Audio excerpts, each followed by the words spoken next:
O primeiro número da revista Nós sai á luz en Ourense o 30 de outubro de 1920. A dirección literaria corre a cargo de Risco e a dirección artística desempeña a Castelao. Eran tempos de transformacións económicas e sociais, aínda que a sociedade galega continuaba sendo maioritariamente campesiña, marcada polo atraso económico e a emigración, aumenta a poboación urbana, desaparece a fidalguía e consolídase a pequena burguesía. Na época na que nacen as vanguardas, un grupo de mozos intelectuais fortemente influídos polos movementos que se estaban a producir no resto do mundo buscaban algo novo, algo auténtico, e acaban atopándoo na propia Galiza. Trátase, entre outros, de Vicente Risco, Cuevillas ou Otero Pedraio, que pronto entrarán a formar parte das Irmandades da Fala e, xunto con Castelao, acabarán dando vida á revista Nós.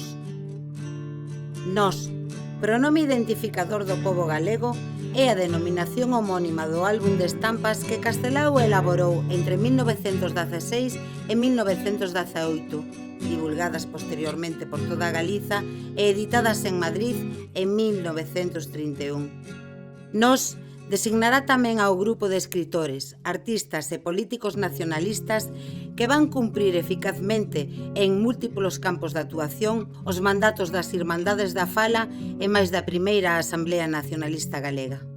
Entre todos, reúnen o mellor do coñecemento da historia e da tradición galegas, xunto coa posesión dunha ampla cultura universal, para facer da cultura galega unha cultura moderna, diversa e aberta ao mundo, continuando o labor comenzado polos autores no Resurdimento. Cabe destacar o papel do Seminario de Estudos Galegos fundado en 1923, a través do cal farán e divulgarán investigacións sen precedentes en todos os ámbitos científicos sobre o patrimonio de Galiza. A xeración Nós conta como artífices e protagonistas principais Vicente Risco, Castelao, Otero Pedraio e Florentino Cuevillas. Arredor da revista homónima van actuar, a prol da conciencia galega da súa cultura, fundadores das Irmandades da Fala como Antón e Ramón Vilar Ponte, o grande poeta Ramón Cabanillas, o músico José Valdomir ou artistas como Camilo Díaz Baliño ou Francisco Asorei. A revista, editada originalmente en Ourense, pasou despois a se publicar na Coruña e en Santiago de Compostela. Nesta segunda etapa, son fundamentais os nomes de Ánsel Casal e de María Miramontes, grazas a quen se mantén a editora do mesmo nome, que acolleu o mellor da literatura e da arte galega do seu tempo.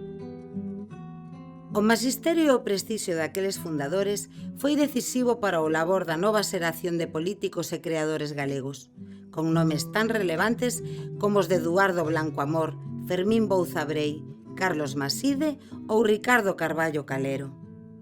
O labor sociopolítico e cultural destes artífices e dos seus discípulos e seguidores é inmenso, e fai deste segundo resurdimento da historia de Galiza un período singularísimo. Pero o golpe de Estado, pouco despois da aprobación do Estatuto de Galiza, supuso a interrupción brutal de tan constante e alentador traballo cívico, cultural e patriótico, e tamén a separación de destinos duns e doutros. A historia xeral da Galiza e a da súa cultura en particular estivo e está sometida a todas as contingencias negativas da súa dependencia á historia e á política españolas.